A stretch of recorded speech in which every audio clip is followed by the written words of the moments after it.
Hello everyone, I'd like to deal today with the procedure that we begin the Aliyahs to the Torah, both during the week versus the morning of Shabbos and Yom Tov.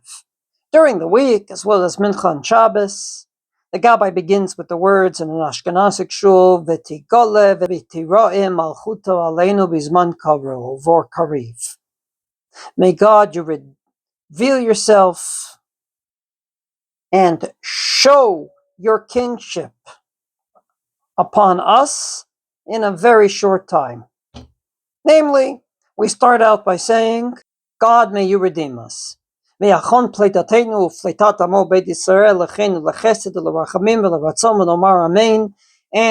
redeem us from all our various ailments with great kindness. However, only on a Shabbos and Yom Tov morning, that is not the way that the Gabbai begins. He says the words, ויעזור, ויגן, ויושיע.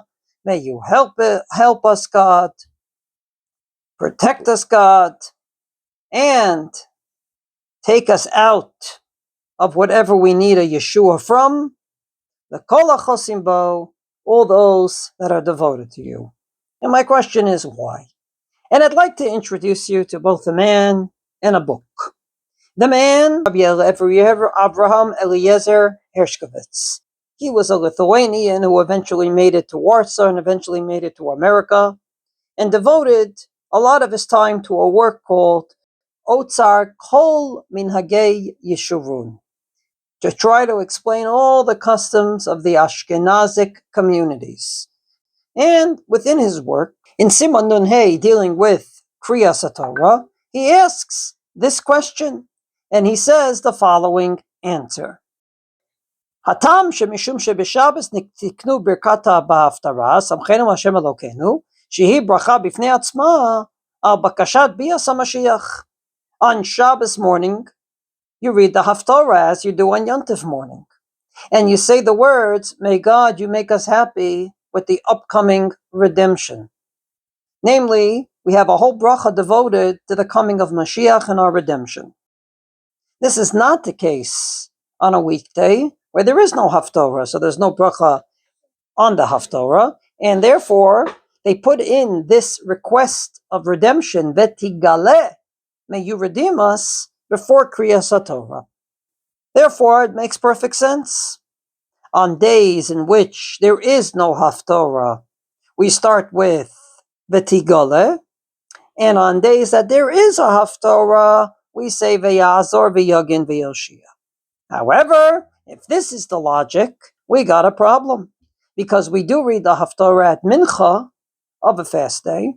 We do say that bracha of redemption after the Haftarah. And yet, we start with the words ותגלה. So, therefore Rabbi Hershkovitz has to, of course, explain it and says two answers. One is the famous answer called lo plug. Namely, we don't make a distinction. Anytime we read it mincha, we say ותגלה. Since most of the time, mainly mincha and Shabbos, we don't read Haftarah, we left it that way even for a fast day. But then he adds another reason, ve'od, כדי להרבות בתענית, תפילות ובקשות על הגאולה. He says he saw somewhere, he doesn't have a source, in which we say that on a fast day, it is the most appropriate to add more and more prayers for redemption.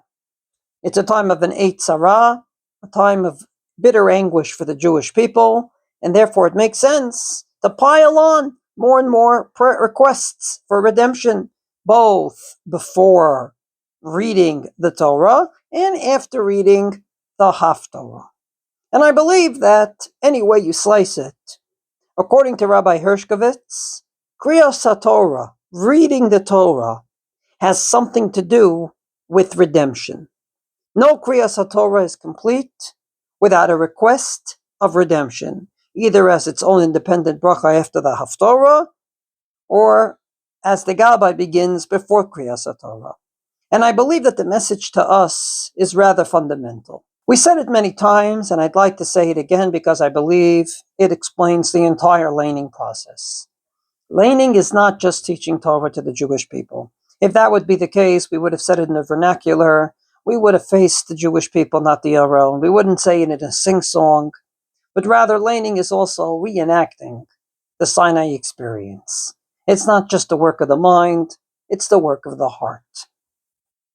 At Sinai, God totally revealed himself to the Jewish people. At that moment, there was no partition between God and his people. We want to go back to that. We want to go back to a direct pipe to God. God can say no, God can say yes, but we want that direct pipe.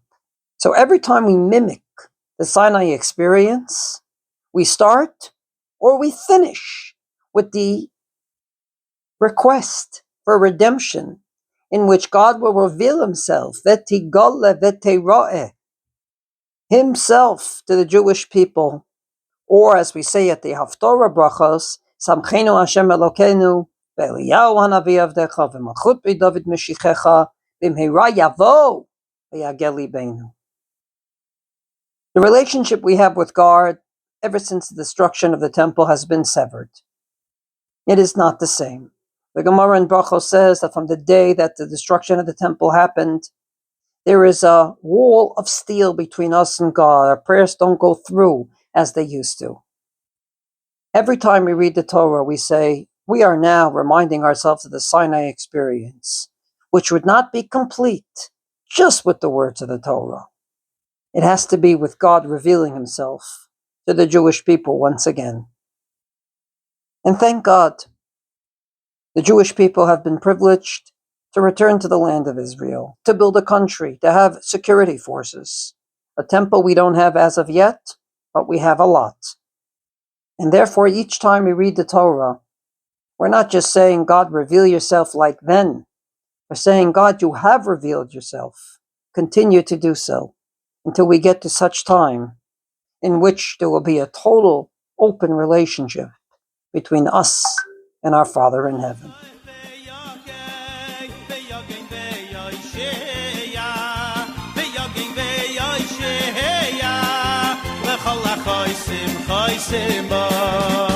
Vi'yazor